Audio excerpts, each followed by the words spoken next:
hanggang gabi, hindi mo na siya matatanggal. Okay? Thank you, Marife. Para tipid. Okay. So let us begin our discussion for today. So a while ago, I asked you to watch a video. Actually, that's my friend. That is my one of my friends in college. And I'm very happy para sa kanya. Kasi lagi ko sinasabi sa inyo, my dear students, that when we were in college, we didn't know that we have other chance, na may chance pa kami na pwede, 'di ba, some of you will say, "Oh, bakit hindi ka nag-LM? Andun ang pera." Sa totoo lang, my dear students, kung tatanungin natin kung nasaan ang pera, nasa SPED. Pag ng ibang bansa ka, 4 lang estudyante mo, malaking pera. Kasi ang laki ng bayad sa SPED. But ano ang laging sagot ninyo? Ang laging sagot, ako personally, ayoko po magturo ng bata. Mahina po yung patience ko sa bata. Okay, some of you will say that. But and after our graduation, we already know na okay, I will go to private school and then followed by the public school. Tapos pag may sinwerte-swerte ka, college. Kaya lang iba ayaw ng college kasi pag college, they believe before na continuous learning ka. Kasi imagine, high school, college teacher ka, tapos hindi ka naman nag-aaral, tapos yung mga bata, pare-pareho lang kayo ng alam. So, in college, you need to game up, mas bongga. But, hindi pala ganun. There are other English, as an English teacher, we could be anywhere. We could be in the industry pala. So we didn't know that when we were in college. And I'm very happy na meron sa inyo na naging ESL teacher. My dear students, dati sabi nila, di naman yan teacher eh. Kasi nasa ESL, my God, my dear students. Kung hindi, sinasabi nila na madali mag-ESL. Kasi wala naman daw lesson plan, wala namang grades. Ang ESL po ay napakahirap in different naman sila sa hindi nga sila nagle-lesson plan, pero yung effort mo bago magturo you could ask Mark and Patricia yung hand gestures nila. 'Di ba sa atin as an English teacher, ang hand gestures lang natin yung ganun-ganun lang, ganyan. Minsan nga wala. Pero doon sa can you see me clearly? May mga ganun pa, para pag bata, yung kamay mo, zoom, gumaganong-ganong ka pa. So just imagine you're inside our house or inside kung office-based ka man, kung ano-ano ginagawa mo sa sarili mo, kung ano-ano yung sinusuot mo, para lang aliwin yung bata. And sometimes adults. So imagine yung energy mo na naglalaro-laro ka, yay, very good! Ganun pa yung mga boses mo. Daig mo pa yung nasa high five, Dora the Explorer, at lahat combination. Tapos bigla ka mag-adult learners. Diba? It's not easy as what it seems. And sabi nga, before ka mapasok dyan, ang daming technical things. Internet connection must be okay. Hanggat maaari, ESL teacher, lalo kung yun ang kinabubuhay nila, ang technical nila, dalawa ang wifi, ang laptop, mataas na klase, pang gaming, kasi different applications will be considered. Aside from that, yung mga makikita niyo, yung mga ibang ESL teacher, sila, yung bawal kasi maingay, nagagalit, syempre sino ba naman ang hindi magagalit? Nagagalit yung ibang mga Japanese, especially sa Chinese, pag may nadidinig na aso. So yung iba, so one of the videos that I've seen, when they are preparing for an online class, niya talaga, sinoundproof niya yung bahay niya para hindi niya madinig. Or binabayaran pa silang application like Chris, bukod sa magkano yung headset na ginagamit, it costs 2,000. So napaka-laking investment ang ESL teaching. But of course, it's worth it. Sabi nga nila, uy, nakaka-60,000 ka? Paano ko nakaka-60,000? Ayun, hindi na ako natutulog. Kasi ganun eh. Kasi it's not like other classes na 8 to 5. It's booking system. Kaya hindi ka din pwede, di ba, yung mga tamad na teacher, pag tinatamad, mag-report na lang kayo. O Mark, ikaw mag-report sa topic na to. O ikaw naman dito, Shani, sa isang topic. O ikaw naman dito. Tapos na. uupo ka na lang. No, it's not. In ESL class, kailangan lagariin mo. Kasi you need to get more bookings. So, kailangan yung energy mo from this class will be the same para makuha mo sila every single time. And if you have the adult learners, kasi sabihin mo yung tama ba sabi kanina ni Patricia tsaka ni Mark, kunwari po ang topic ay news. Paano kung hindi naman sila advanced learner, advanced in advance, what if beginning lang sila, ngayon lang sila nag-aaral ng English? Okay, sir, what is the news? Okay, can you share me something about the coronavirus, COVID-19? It's fine. Oh, paano mo hugutin yon? Pag nandun ka sa normal class, ano ba yan? Miss Michelle naman, no, magsalita ka naman. Pwedeng magtaray-taray, di ba? Pero sa online class, kapag ESL class, hindi pwedeng ganun. Kasi kailangan ma-attract siya sa'yo in a way na next day, next session, ikaw pa din ang kukunin niyang teacher. So it's not easy to become an ESL. Kaya may ibang ESL teacher, pagdating ng yung normal na lang nila, sobrang bagsak ang energy nila because they gave a lot of energy during their classes. So that is the hardest part.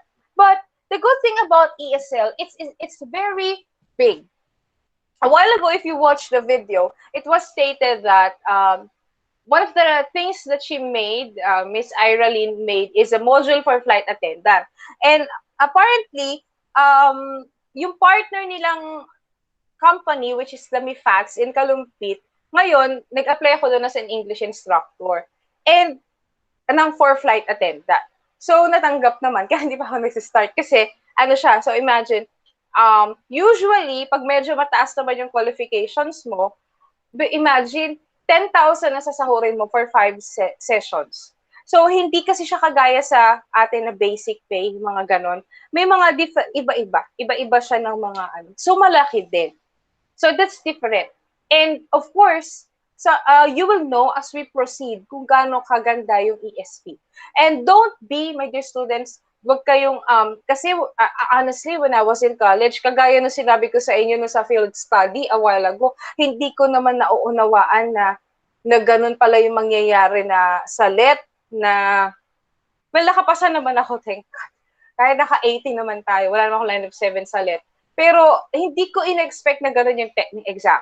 But, in ESP naman, kasi pinareport na naman sa amin to, ng aming guro, dahil hindi daw niya, sabi niya, hindi daw siya, doon sa ESP, hindi ko naintindihan.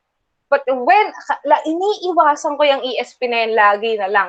So, kaya ipinamimigay ko yung, pag sinasabi na, ikaw, ma'am, ano yung subject, give up mo? Give up ko po ESP, ayoko po ng ESP. But you know, nung nagkausap kami ulit ng friend ko, and nalapit ako dun sa index, ang ganda pala ng ESP. Because it's different. It's a different and refreshing course. In which you will know right now. Kasi ibang-iba siya sa atin. So now we will discuss for our first topic for today. We will discuss the overview of ESP.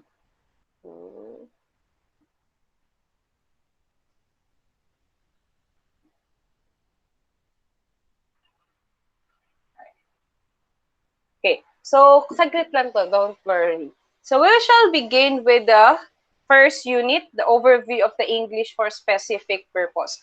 My dear students, before it is ESP, English, instead of specific, naging special siya during our time. English for special purposes. Okay. That is special, ngayon specific purposes. Now, the question is, what is ESP? You have, I've already asked you, so hindi ko na kayo iaano nito. Kasi dapat ito yung first recitation natin. But since medyo matagal bago tayo na kumpleto, tinanong ko na yung iba niyong kaklase. So we will proceed with this answer. Now, ESP is a development in language teaching that suggests content and seals specified courses for an identified group of learners with a context concerning their projected English language utilization.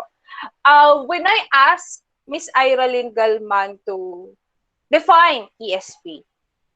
I am not expecting that she will answer the same. Kasi real world siya eh. Na almost the same yung answer niya. Now, in ESP, you will not, ang gist lang naman yan is that skill-specified courses for an identified group of learners. Yan yung lagi yung tatandaan sa ESP. Selse and Murcia in 2014 defined ESP as a movement referred on the proposition that any kind of language teaching should be tailored or based on specific learning and language use needs of certain identified groups of students. Again, tailored naman siya to the different, certain identified groups of students. So this means that this is different. Ito yung sabi nila, one size does not fit all. Kaya we have ESP. ESP daw is sensitive to the socio-cultural context in which the students concerned will be using English. It is brought by the demands of the globalization, which require communication with each country. My dear students, globalization, one of the best examples for globalization is your ESL classes, yung mga binabanggit natin kanina. Why? Bakit ba napunta si Philippines dyan? Kasi magaling tayo. Due to globalization, people want to learn English. Alam niyo, sa totoo lang, kahit na kahit na yung mga puti, sila dapat ang nagtuturo niyan. The problem is, with them, mas matyaga kasi tayong Filipino. And aside from that, even if we're using the British accent and American accent, mas madali tayo intindihin, which is the best quality of Filipino teachers. We could be understood. We're not too fast, and we could always we could always adjust. Unlike with British, yes, they sound great. The British sound so sexy, so great. But let's stop and think. Naiintindihan niyo ba ang British accent? Some of you will say, yes, ma'am, kasi paborito mo yung British accent. Like, for example, dun na sa Harry Potter, ganda, talaga parang sorcerer, and there's some elves, mga may gumagana, parang, wow, ang ganda, ang sexy. But honestly, it's really hard. It's not, I mean, pag dito mo ginamit siya, you talk with other people, parang puro arte. But what you need to do is to let other people understand you.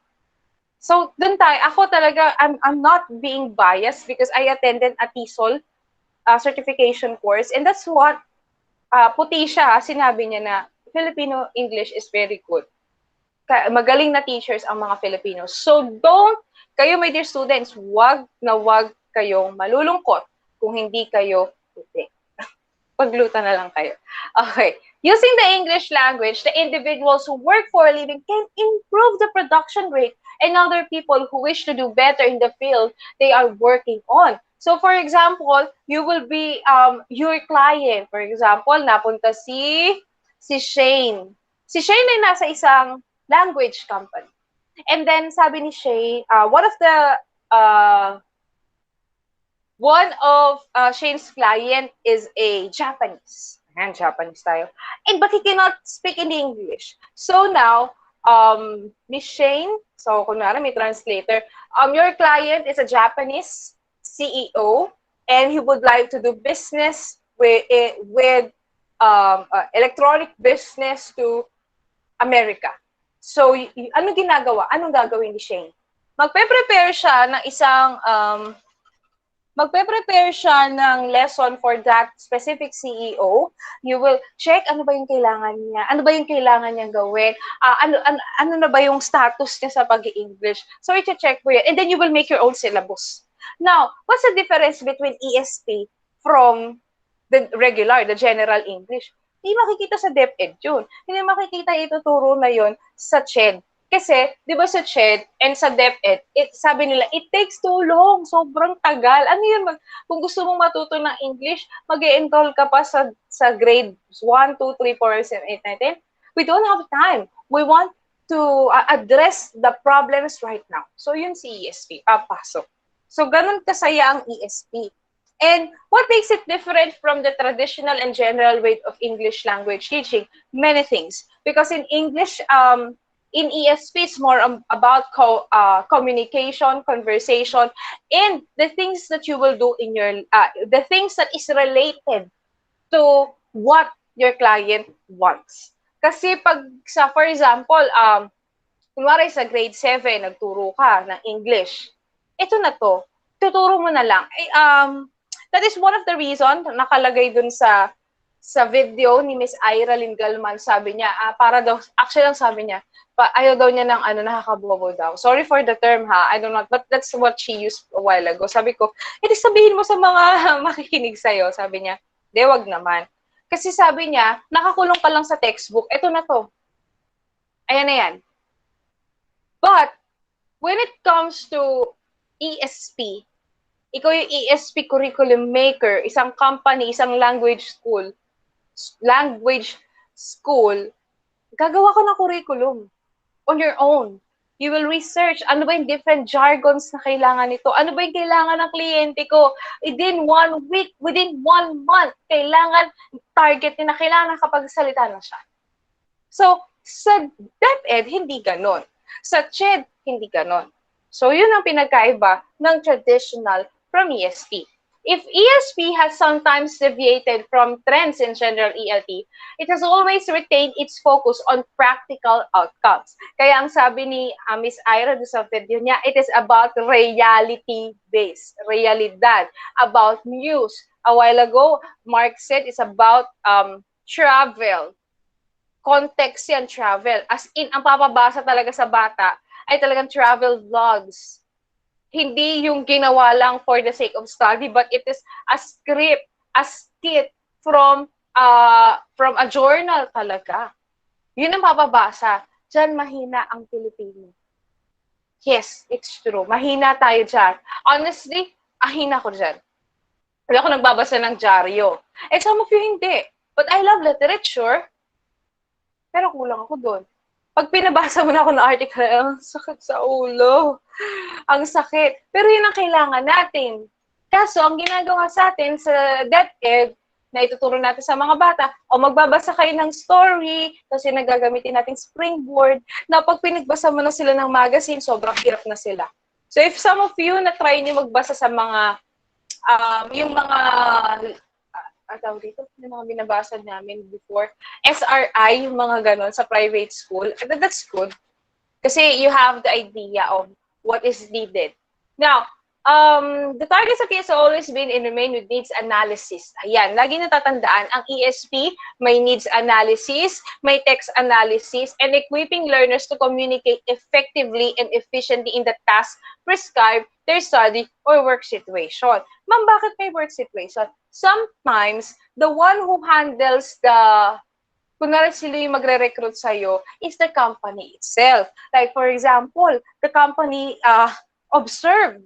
Sabi nila, teka, ba't tong mga empleyado natin barok mag-English? Hindi makaintindi ng letter. Okay, mag-enroll tayo lahat sa isang English enhancement program. That's what happened to me. I've been affiliated with a company that is Polyglot, English enhancement. So ngayon, yung company nila, yung may-ari ng kumpanya, napansin na ang daming magagaling ng employees pero hindi marunong bumasa ng letter. Not because they're not 4-year course graduate. 4-year course graduates sila, but they keep on using their mother tongue. It's hard for them to comprehend and to speak. So ngayon, they asked for an English enhancement program so that they could speak better and understand better. So yun po yung nangyari. So sometimes it's about the company. Now, ESP courses content and aims oriented to the learner's specific needs are its key features. ESP courses focus on the linguistic capabilities, skills, and genres tailored to the particular activities in the student need to carry out English specific needs. Okay? Lagi ko pinapa-highlight ko sa inyo yan. Now, these are the critical issues in the teaching of English for specific purpose. Number 1, the number one thing that you will do is you should identify the learner's needs. In my company, dun sa Polyglot, yung pinag-part-timean kong isa, meron kaming, for example, nagkaroon kami ng 5 sessions. In the first session, you will interview the learners. And you will ask them, why do you want to conduct an English enhancement program? What do you want? What is your interest? What is your work? So yun, hinahanap mo yun. And bakit mo siya hinahanap? Hinahanap mo kasi you will use the interest of the learners, the needs of the learners, para mas makagawa ka ng lesson. That is why designed siya sa specific na tao. Number 2, nature of the genres that learners need to be able to produce as well as to participate in. Now, for example, ang sabi ng learners mo, gusto ko po kasi na sa mga conversations, I want to know how to write. Ano po ba isusulat ko? Baka mamaya pinagawa mo, okay, we will make a short story. Hindi po pala yun ang kailangan ng learner. Ang kailangan pala ng learner is to write a letter, an article. Oh, ang layo. Kahit sabihin mo, ibang nagsusulat yun, magkaiba po ng style ang writing a short story and writing an article. So kung ano kailangan ng learner mo, yun ang kailangan mong ibigay. So that's it. Actually, yun lang yung ESP. Pwede tayo matapos. But of course, we need to anahan pa natin. Now, the procedure to know that our learners have been able to do this successfully, and if not, what we can do to help them to do this. Now, nakita mo na, hindi siya marunong. What will I do to help my learners? Ano pwede kong gawin para matulungan sila? So that is your job as an English enhancement program teacher. Now, ESP daw has categories and is divided into 2 English. We have the English for academic purposes, which is the EAP, and EOP, English for occupational purposes. Each division focus on the using of language concerning different disciplines and employment matters. Now, let's check this figure 1. Let's you can see in this figure 1, the English for specific purpose is again, of course, as we mentioned, is divided into 2. Now, ano ba yung under ng EAP? We have English for science and technology, academic, English for business and economics, English for medical purposes, English for the law or academic. Now, some of you, the lessons that you will teach your clients, of course, must be different. Actually, my dear students, may ESP din po yung mga iba't ibang courses na to. May course yung iba sa college na ano yung mga tinuturo mo, of course, related dun sa lesson nila. Like, for example, kayo, okay, Mr. Kenneth, you will teach ESP in nursing. Now, ESP in nursing daw si Kenneth. Sabi ni Kenneth, okay, tuturuan ko siya ng mga ng about sa grammar. Hindi po. Hindi ganun. Ang tatanungin mo, ano yung kailangan ng mga bata as a nursing student na gagamitin nila sa ospital? Now, sabi naman ng isa, ako naman po ESP for engineering. Okay, engineering siya. Ano ang kailangan niya? At ibig sabihin, na kailangan ituro sa kanya, yung mga words na gagamitin niya, yung context nun, tsaka yung examples pang engineering. Now, for occupational purposes naman, we have English for professional purposes. Now, for professional purposes, pwede yan about sa job, about sa communication inside the office, and we also have vocational, like for example, English for medical purposes, English for business purposes is an example of that. We also have vocational ESL, like for example, pre-employment VSL, occupational specific VSL, cluster and workplace VSL. So let us discuss the different ESP courses around the world. Now, this is a practical application. Later, I will discuss the different ESP. Now, an example of that is an Italian cities.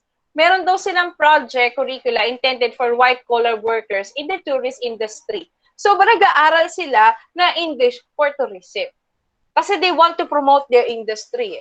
Gusto nila i-promote yun. That's why they are offering courses. Siguro sa tourism, aside from that, they want to enhance their business. Minsan ganon. So, as a teacher, kung ikaw yung teacher ng ELT, English for EET pala, sorry, for tourism, iisip ka na, ano ba yung mga pwede?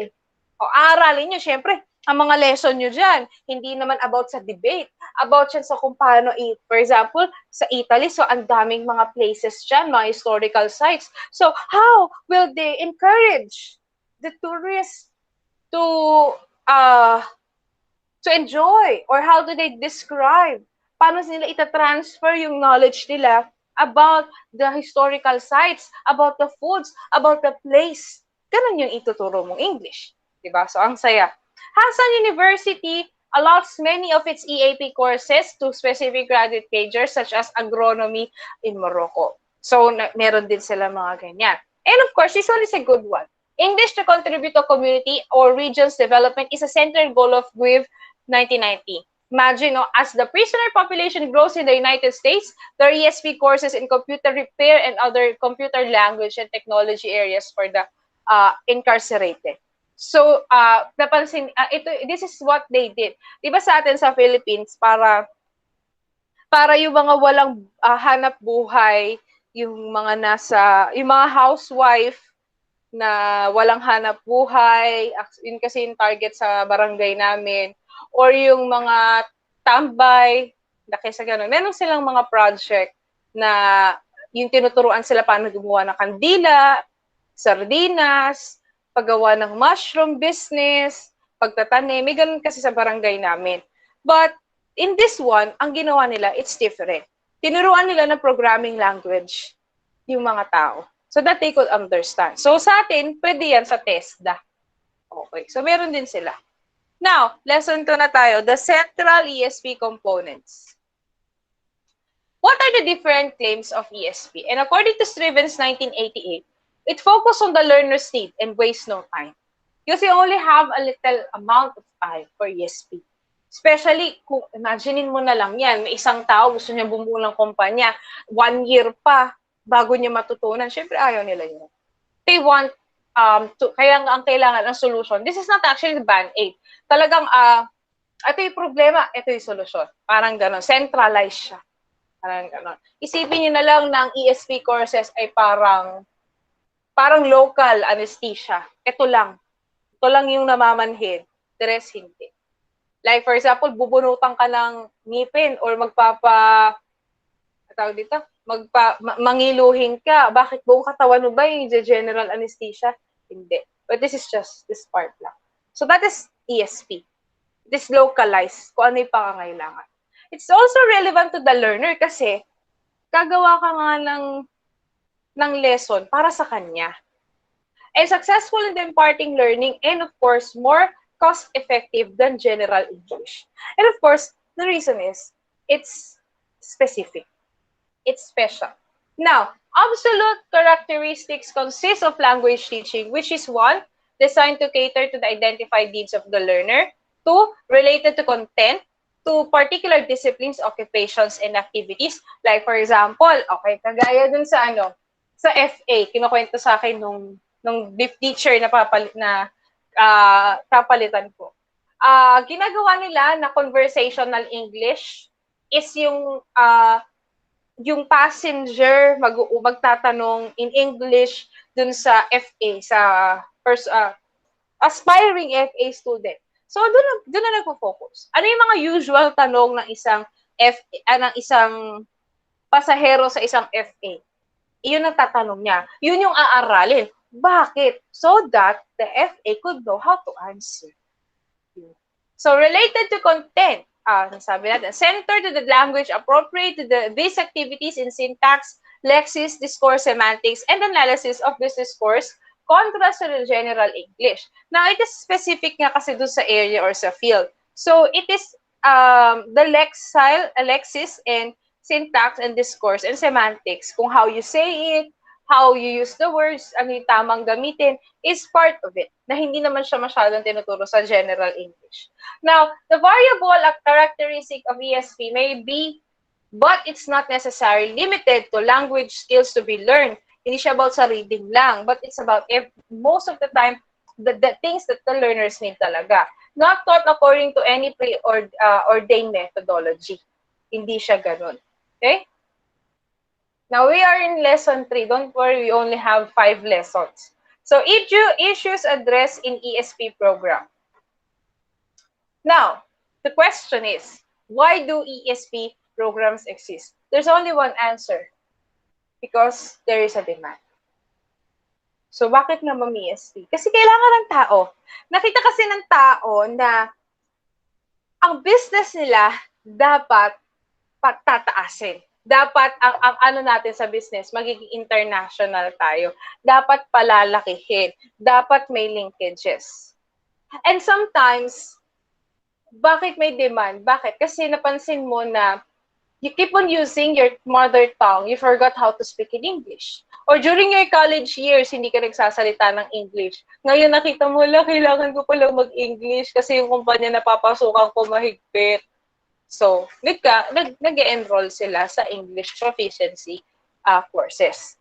Now, what are the different factors to be considered to meet the demands of ESP standards? So, number one is the stakeholders in the class or project, the available teachers, the authenticity issues, the curricular decisions, and the assessment must be checked.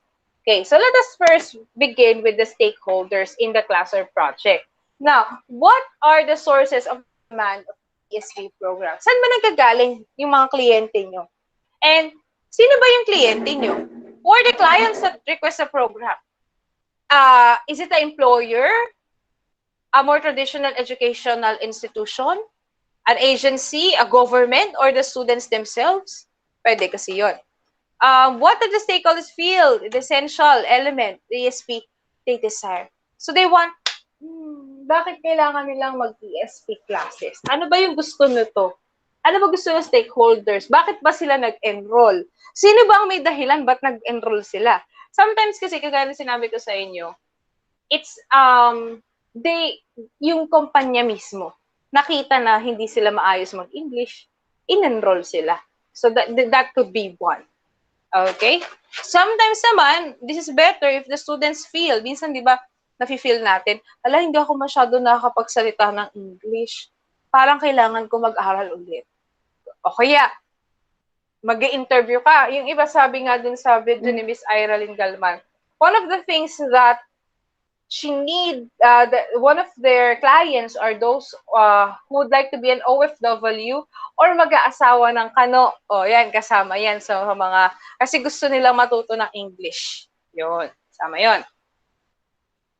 Teka lang. Question asked if we are to craft workplace literacy curricula that are learner-centered. So, workplace. Now, you will ask, what are the involved individuals in workplace literacy programs? Baka meron na kasing existing. Tapos, ang gagawin mo is you will just modify. How do the workers experience the program? So, do they need to go to the company? Is this online? Should I go to the company? Should I teach there? Yun. How do programs improve worker participation in workplace culture? Like, for example, sinabi na employer sa'yo, honestly, Miss Rica Bustamante, we have a problem. We have a workplace problem. And our problem is about, wait lang po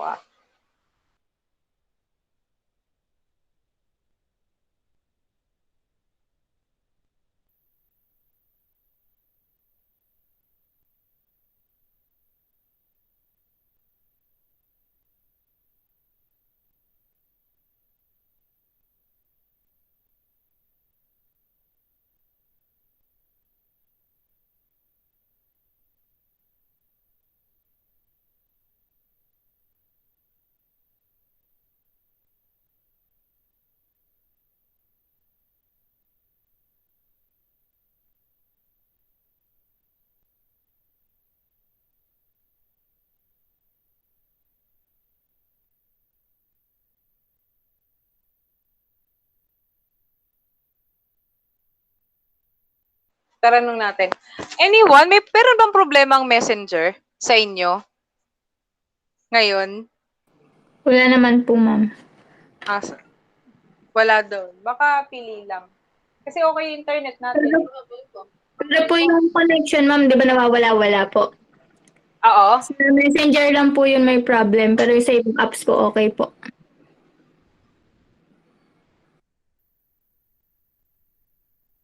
Kagabi pa po yan, ma'am eh. Okay. Paggabi pa pala. Sa nanay ko ngayon na nagka-problema. Okay, thank you. May hirap. Na ano siya, akala niya may problema yung internet. Sabi ko, nagtuturo tayo. Okay. So, thank you for your answer. Now, minsan kasi ganun. Like, for example, it's, lalo pag iba-ibang mga, alam niyo kung saan nagkakaproblema. Pag iba-iba yung culture. I will give you an example. Kasi lesson namin to sa sociolinguistics sa doctorate. And based on experience na rin. Tiga Bulacan naman yata kayo, no? Sabi nung iba, yung mga Kapampangan daw, mayabang. Pag naman yung Kapampangan ang tinanong mo, yung mga Tagalog ang mayabang. So, sometimes, hindi naman dapat mag-away, di ba? Kasi sa workplace, we have our, diverse tayo. Pero minsan, lalo na doon sa klase namin before, sa, may mga nag-aaway yung Kapampangan na Tagalog. Sometimes naman mga Bisaya at Tagalog. Minsan mga gano'n. And sometimes, if nakita ng kumpanya na yung culture, yung ang pangit ng culture talaga nung sa kanila, na nag-aaway talaga yung employees, sometimes they have an English enhancement exam or program rather, na how you say the words, how you use the words in a company setup. Ayun, kasama yun sa tinitingnan. Also, with your students, if you will apply for a call center agent, diba may training naman yun. That's part of it. ESP din yun. Now, what happens to the workplace during and after workers' participation in the program is also considered. Ano nangyari? You could, Ma'am, wala po kayong sound? Wala akong sound. Sa akin, meron naman po. Kenneth, refresh Sa mo akin, na lang. meron naman. Nadidinig kaya tayo ni Kenneth?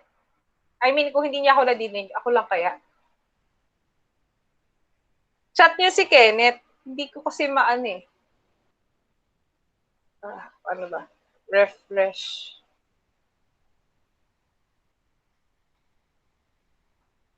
Ken na lang, hindi ko alam yung spelling ni Kenneth. Okay, so thank you. Ang daming ito talaga problema ng technical problems. I mean, virtual problems. Now, the workplace during and after participation of the programs, we will check. Survey mo, ano ba nangyari after? Naging okay ba sila? Lalo bang lumala? O diba? Minsan ganun yung nangyayari. So, you need to ask those questions. And of course, available teachers. I always apply sa ESL. Hindi ako matanggap. Naiinis na ako. Yung sinabi ni Patricia na problema niya sa internet, ganun din yung problema ko kasi dati ang bagal na internet namin. Tagal namin bago nag-DSL, bago kami nag-fiber, DSL namin napakatagal. Hindi ako pumapasa sa interview. Tumunod naman, hindi ako makapasa dun sa yung mga sumasayaw na bata. So, inis na ako. Kasi hindi ako mapasa-pasa. So, sabi nila, masyado daw yung tono mo daw, parang galit. So, tinry ko naman, inartihan ko lang. Okay, so, because ESP needs a different kind of teachers. Some teachers din naman, kasi kala nila, porket okay sila sa, sa general class, okay din sila sa ESP. Kasi hindi. Kasi, it is a different need. Hindi ka pwede magmatapang. Kasi yung mga nag-enroll na bata ngayon, yung mga estudyante mo, they are the ones who's paying for the price, for the money. So, they could easily say, I don't want your teacher. Change the teacher. Diba? Ngayon, as a company, especially what if ang laki ng binabayad? I remember, my friend told me, sorry kung ibabanggitin, hindi ko nabanggit sa kabilang klase, pero may teacher siya na hindi nagustuhan, yung FA, hindi nila nagustuhan yung pumalit sa kanyang teacher. Kumbaga parang, hindi niya nagustuhan kasi hindi daw nagtuturo. So, hindi vibes. Pinalitan yung teacher. Kahit masamang loob yung teacher, kasi sabi niya, nagturo naman siya, okay naman siya, ano ba yung gusto nung mga estudyante? Pinalitan siya. Hindi kagaya sa atin, di ba? Na sa general na parang inireklamo nyo na nandun pa din unless sobrang grabe yung ginawa. Pero that's different. So now, in available teacher, what content, skills, and literacies will they be expected to teach? Dapat alam yan ng teacher. This is different, this is company-based, ma'am. That's why you will teach adult learners and they want this. Yun. So alam nila na Pag tinanong, lagi kong tinatanong, is there a module that we could use or a pattern that we could use? Kagaya na sinabi kanina ni Patricia, may pattern.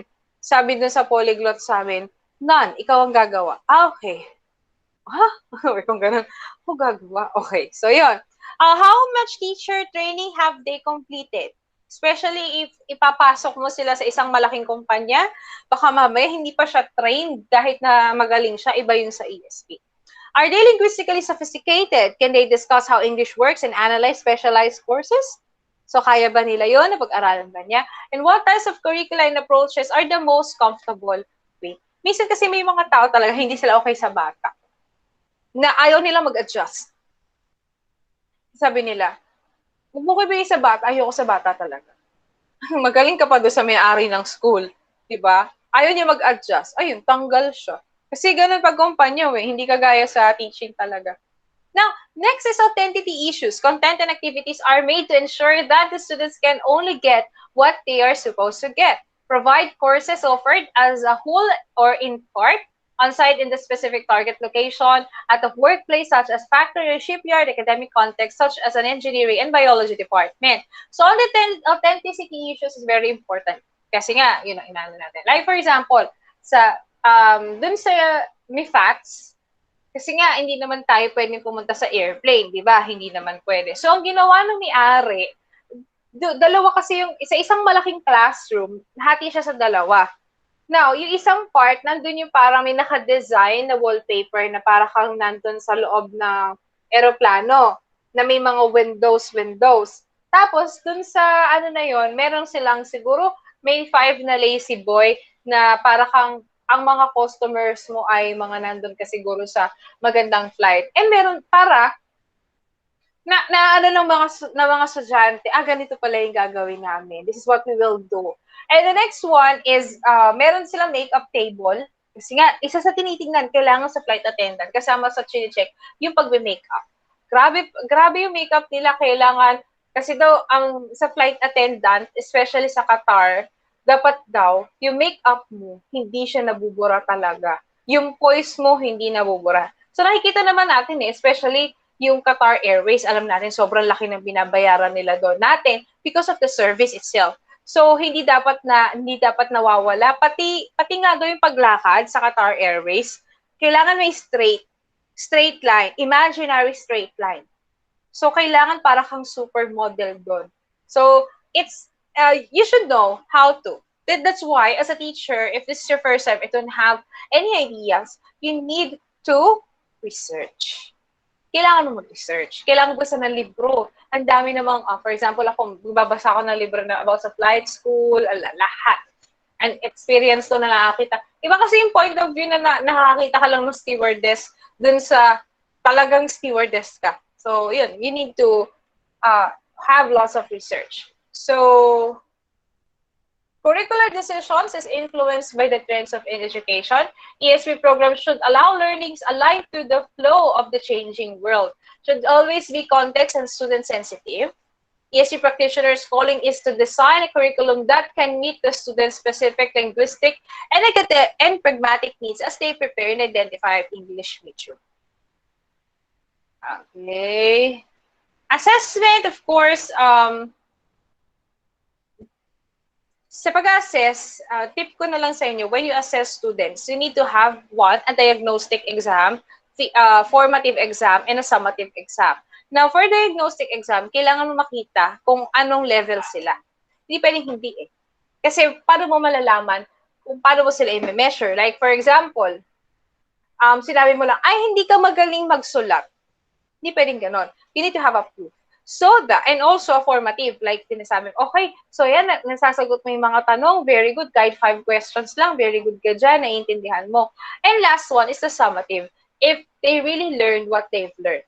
Ganun kasi dapat. So, same lang siya sa atin, kaya lang, as much as possible, in ESP, mas sensitive siya dun sa mga bata. Okay? So, yun. Lesson 4, preparing an ESP curriculum. So, there are 3 things that you need to do to prepare an ESP curriculum. Number 1 is needs assessment. Madali na yan. What is the need of the student? Yan, kanina pa natin din-discuss. relating to content of occupation disciplines, and identifying and analyzing the essential language and discourse. Now, for our process of needs assessment, we need to have questionnaires and surveys. Kailangan makita ng mga bata na, kailangan your students would know, ano ba yung mga kailangan mo? Ano ba yung mga kailangan? Ako, honestly, gaya ng sinasabi ko, pwede kayong magkaroon ng, for example, ang lesson nyo is about, ang mga estudyante mo is, ang gusto lang naman nila is magsalita. So you could give them a questionnaire, a quick questionnaire or a survey so that you will prepare for them. Next is interview of experts. One of the things that was mentioned in the video, di ba? Si Miss Ira, nag-interview siya ng FA for 18 years. Actually, yung interview niya yun, yung may-ari ng MIFADS. And imagine, it took 5 revisions, 5 batches so that they would perfect. And ganun kadaming revisions yung nangyari dun sa module na ginagawa nila. Kasi education is like that. Okay? So it depends upon the learners talaga. Next is observation, job shadowing, and analysis. While performing a language-related task like reading or writing, this approach can be conducted in their job in an academic context. So, kailangan as much as possible, malapit dun sa job na pupuntahan nila talaga. So, it should be sensitive dun sa what they will do for the living o kung saan nila gagamitin yung ESP courses. 4 is the study of students' multiple intelligence and learning style.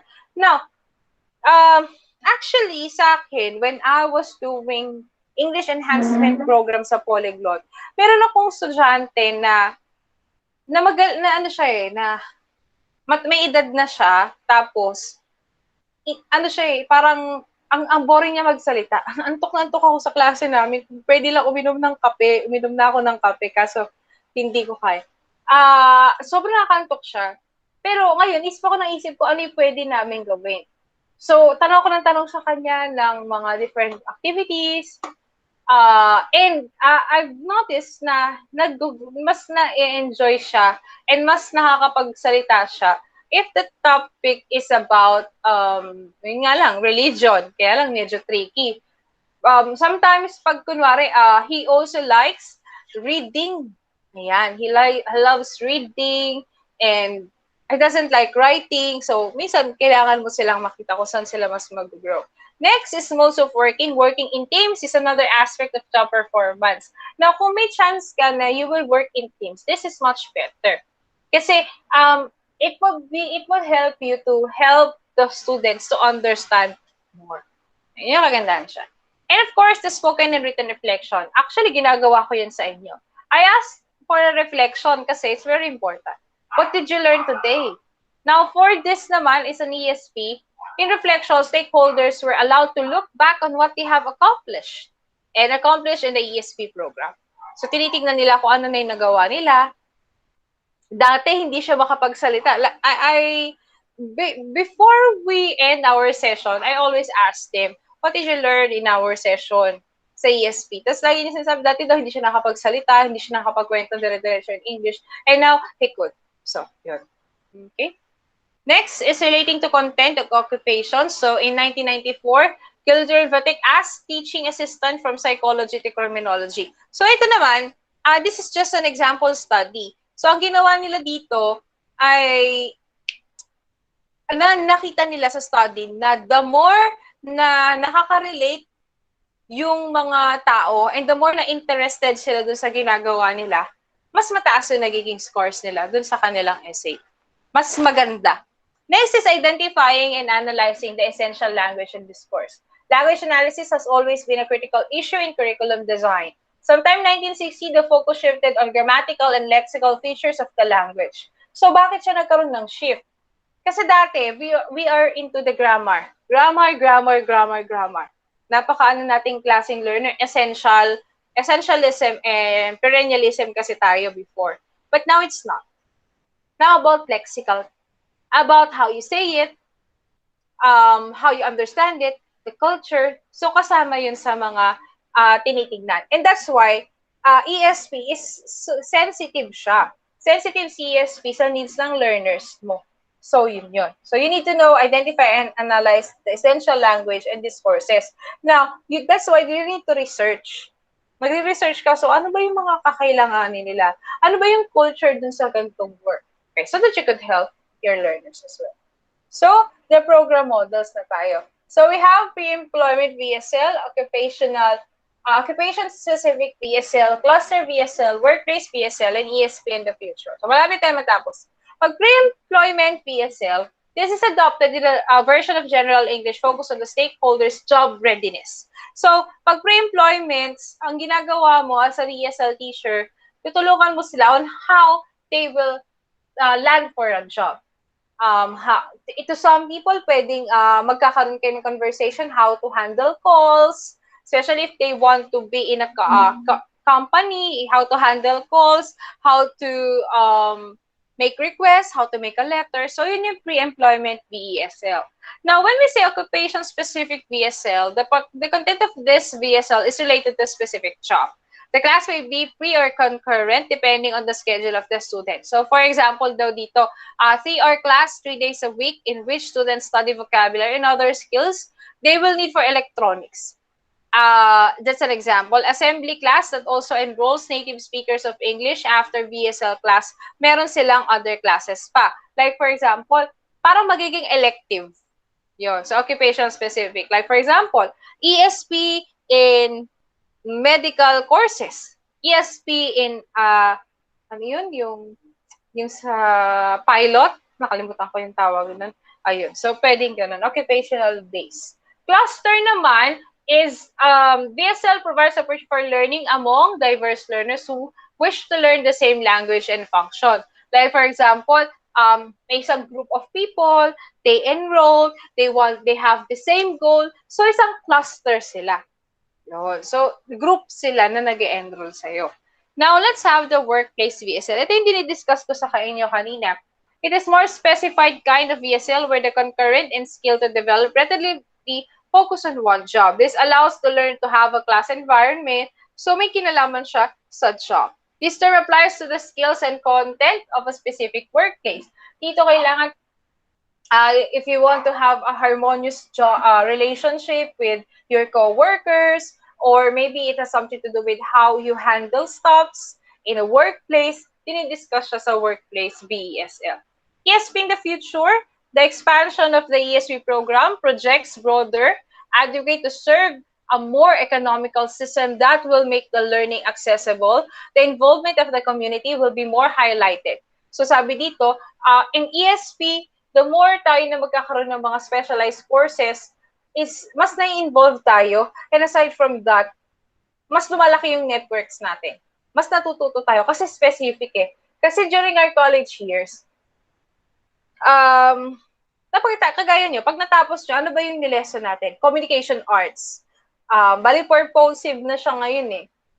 Wala na yata kayong communication arts. Ang English nyo na lang in general English is purposive communication. After nun, wala na.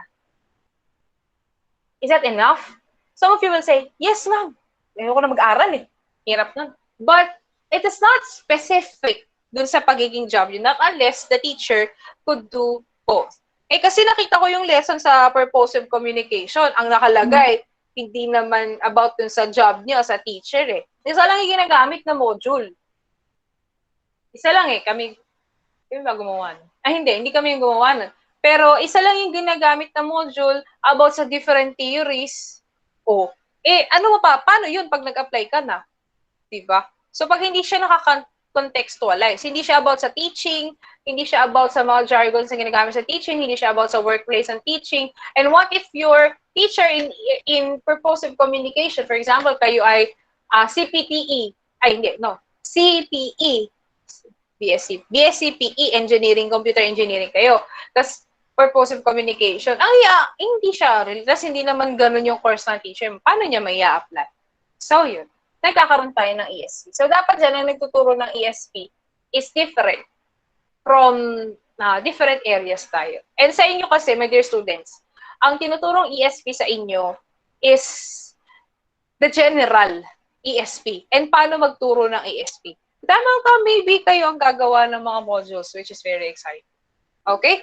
Kaya nga ganun po yung magiging ano natin, yung inyong magiging project and project presentation. It has something to do with this one. Okay? So do you have any questions? May question po ba tayo? Wala naman po, ma'am. Okay? So if wala na, I'll stop recording.